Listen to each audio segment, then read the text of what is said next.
पालकमंत्र्यांची निवड न झाल्यानं सोलापूर जिल्ह्यातील शेतीला पाणी सोडण्याचा निर्णय रखडलाय। उजनी धरणातून सोलापूरच्या शेतीसाठी वर्षातून 4 वेळा पाणी सोडलं जातं।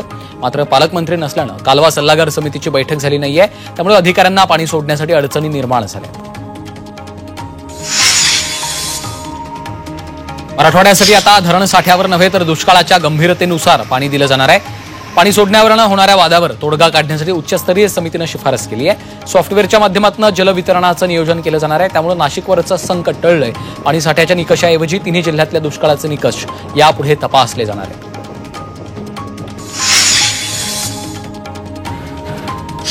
सोलापूर कृषी उत्पन्न बाजार समितीच्या निवडणुका पुन्हा एकदा लांबणीवर गेल्यात। नव्यानं तयार केलेल्या याद्यांची मुदत संपल्यामुळे निवडणुका लांबणीवर गेल्यात। निवडणूक प्राधिकरणानं DDRला पत्र पाठवून कार्यवाही करण्याच्या सूचना दिल्यात। मात्र बाजार समिती लढण्यासाठी इच्छुकांचा हिरमोड झाला।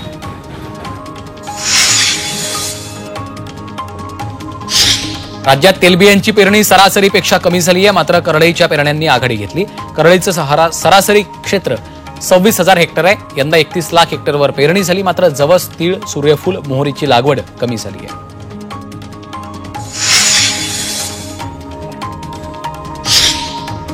अकोल्यातील घुसर गावात पाण्यासाठी 7 जणांनी आमरण उपोषण सुरू केलंय।